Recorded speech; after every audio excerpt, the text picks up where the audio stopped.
Des morts mystérieuses dans l'entourage d'Hillary Clinton. Le 8 novembre 2016, les élections américaines vont se terminer avec le choix d'un nouveau président ou d'une nouvelle présidente. Comme tous les candidats précédents, Hillary Clinton et Donald Trump montrent au peuple un visage pacifique et ils promettent la paix mondiale. Cela n'a rien à voir avec la réalité, et le passé d'Hillary Clinton le montre clairement. Car c'est elle qui a soutenu la guerre en Irak avec beaucoup de zèle sous George Bush. De même, quand elle était ministre des Affaires étrangères sous Barack Obama, elle a joué un rôle clé dans les attaques de l'OTAN contre la Libye. Elle s'est aussi montrée ennemie jurée de l'Iran et elle a dit en 2008 « Si je deviens présidente, nous attaquerons l'Iran ». Il est sûr et certain que nous allons voir ce que Donald Trump et Hillary Clinton entendent par paix mondiale. En voici un petit aperçu. Depuis juin 2016, les cas de décès se multiplient dans l'entourage d'Hillary Clinton. Les 6 hommes, dont les noms suivent, sont morts parce qu'ils ont essayé de révéler les pratiques criminelles des Clinton.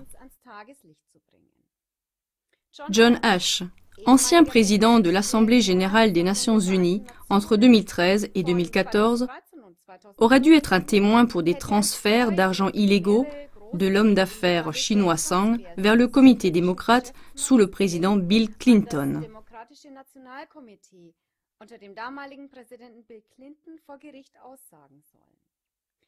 Il n'a jamais pu dénoncer tout cela devant la justice. Selon l'ONU, il est mort le 22 juin d'un arrêt cardiaque, ce que les policiers locaux ont démenti par la suite. Mike Flynn, journaliste d'investigation, est mort le 23 juin de manière mystérieuse.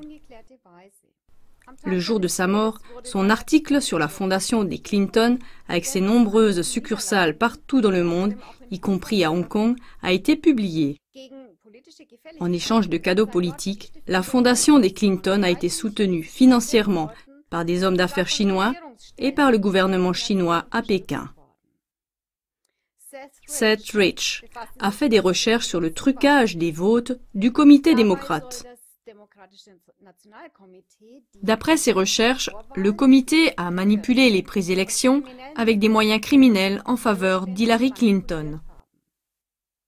Le 10 juillet, il a été tué pour des raisons inconnues.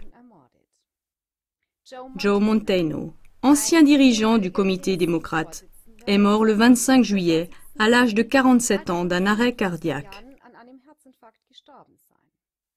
Sa mort est survenue juste après que Wikileaks ait publié des informations sur les trucages des élections du comité démocrate. Des membres de celui-ci disent que Joe Montano savait trop de choses sur le scandale du comité. Victor Thorne a écrit des livres sur les abus sexuels de Bill Clinton et sur des preuves de plus en plus nombreuses des meurtres qui ont eu lieu dans l'entourage d'Hillary Clinton. Le 1er août, il se serait suicidé par balle.